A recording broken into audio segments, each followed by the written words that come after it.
Viewers, আজি মই তোমালোকৰ বাবে লৈ আহিছোঁ ক্লাছ 9, ক্লাছ 10 আৰু ক্লাছ 12ত পৰীক্ষাত অহা এটা বিষয় পেজেছ ৰাইটিং।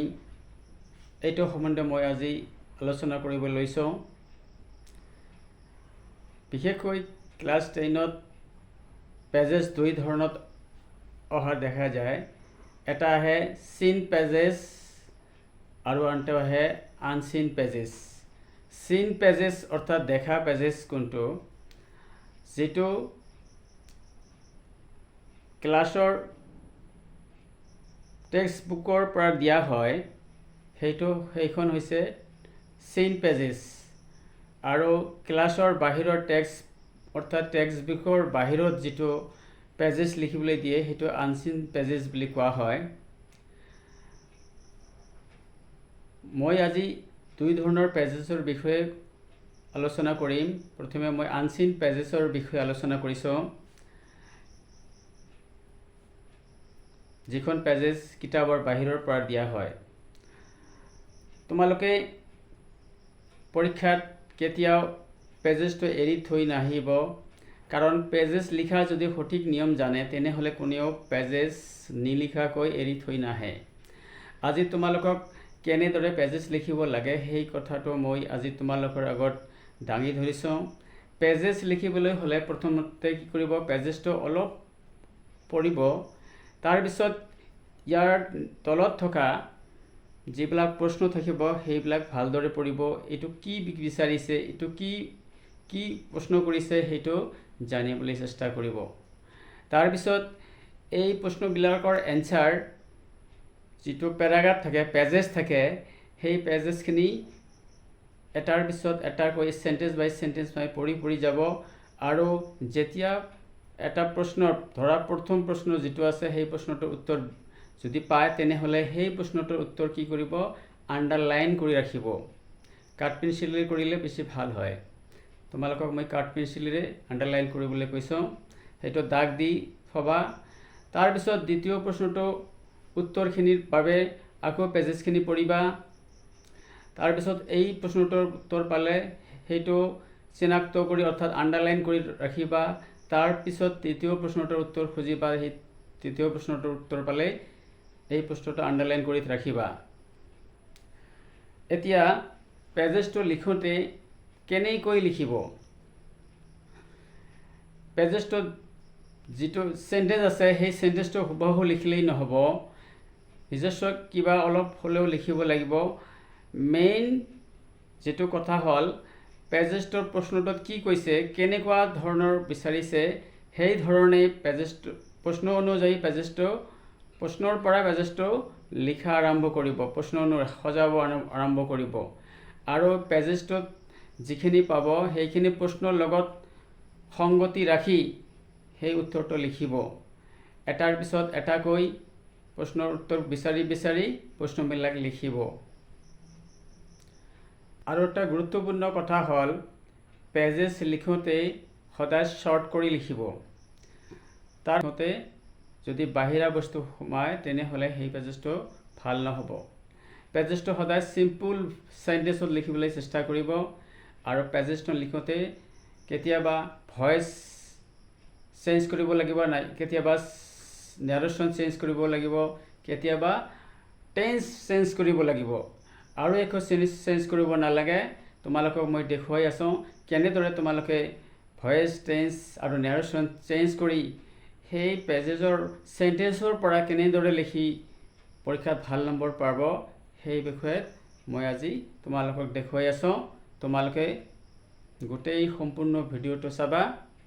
আৰু ভিডিঅ'টো যদি তোমাক ভাল লাগে তেনেহ'লে চেনেলটো ছাবস্ক্ৰাইব কৰিব। তেনেহ'লে আহোঁ, তোমালোকে নিশ্চয় দেখিবলৈ পাইছে এইখনে হ'ল পেজেছৰ মূল কথাখিনি। তোমালোকে এই পেজেছটোৰ মূল কথাখিনি পঢ়ি ল'বা আৰু প্ৰশ্নবিলাক ভালদৰে পঢ়ি ল'ব। প্ৰশ্নবিলাক কি কৈছে, প্ৰথমে প্ৰশ্নবিলাক ভালদৰে চাই লওঁ কি কৈছে। কুৱেশ্যনবিলাক আছে। নাম্বাৰ 1 কি কৈছে, what advantage does N early riser have over others. এজন আৰ্লি ৰাইজাৰ অৰ্থাৎ সোনকালে উঠা মানুহ এজনে কেনেকৈ অন্য মানুহবোৰতকৈ বেছি সুবিধা লাভ কৰে। এডভান্টেজ মানে সুবিধা। তেনেহ'লে বিচাৰোঁ ইয়াৰ উত্তৰটো ক'ত আছে। তোমালোকে কি কৰিবা, উত্তৰখিনি ইয়াৰ পৰাই আৰম্ভ কৰিবা। এনচাৰ প্ৰশ্নৰ পৰা আৰম্ভ কৰিব। প্ৰথমে লিখিবা এনটো ডাঙৰ হাতত লিখিব এন, তাৰপিছত লিখিব আৰ্লি ৰাইজাৰ। হেভ লিখাৰ পৰা এডভান্টেজ অভাৰ আদাৰ্ছ লিখাৰ পিছত উত্তৰ লৈ যাবা, পেজেছ লৈ যাবা কোনটো উত্তৰ হয়। The early riser has done a large amount of hard work before other men have got out of bed. Early in the morning, the mind is fresh and no sound or noise disturb our attention.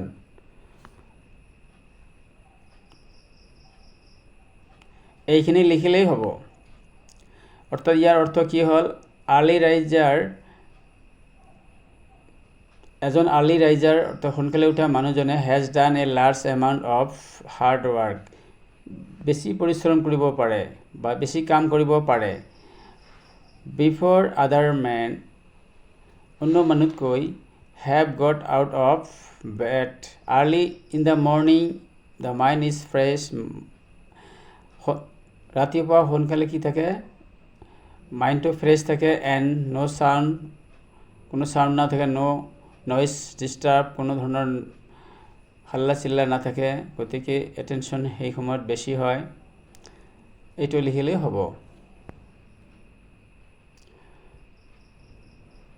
দ্বিতীয় প্ৰশ্নটো কি আছে চাওঁ। Why should one take exercise in the morning and begins one's work so early? এজন ব্যক্তিয়ে ৰাতিপুৱা কিয় ব্যায়াম কৰিব লাগে। And begins one's work so' early, আৰু সোনকালে কিয় তেওঁৰ কাম আৰম্ভ কৰিব লাগে। এই প্ৰশ্নটোৰ বাবে উত্তৰ কেনেদৰে লিখিব, উত্তৰটো এনেদৰে লিখিব, ইয়াৰ পৰাই আৰম্ভ কৰিব। প্ৰথমে ওৱান লিখিব, ওৱানটো লিখিব, ওৱানটো অ'টো ডাঙৰ হাতত লিখিব ওৱান, তাৰপিছত লিখিব should take exercise in the morning and begins one's work so' early because, এই বিকজ কথাটো লিখিব BECAUS, বিকজ লিখাৰ পিছত তাৰপিছত ইয়াতে যাব। উত্তৰটো ইয়াৰ পৰা আৰম্ভ কৰিব, তাৰ পিছত প্ৰশ্নটো সজাই তাৰপিছত ইয়াৰ পিছত আৰম্ভ কৰিব। এক্সাৰচাইজ ছাপ্লাইজ হিম নহয়, ওৱান্স লিখিব with a good deal of energy and enables one's, ইয়াত ওৱান্স লিখিব to work hard until the evening. By beginning so' early one knows লিখিব that he has plenty of time to do his work thoroughly. এইখিনি লিখিলেই হ'ব। তাৰপিছত 3 number প্ৰশ্নটো কি কৈছে, 3 নম্বৰটো আছে what are the uses of going to sleep long before midnight? মাছ হোৱাৰ আগতে এজন মানুহে কিয় শুব লাগে, এইটো কৈছে হোৱাৰ আৱশ্যক কি, ইউজেছ। উত্তৰটো কি লিখিম, তেনেহ'লে ইয়াৰ পৰা লিখিম। এনচাৰ লিখাৰ পিছত এই দাৰ পৰা আৰম্ভ কৰিব, দাটো টিটো ডাঙৰ হাতত দিব। The uses of going to sleep long before mid night,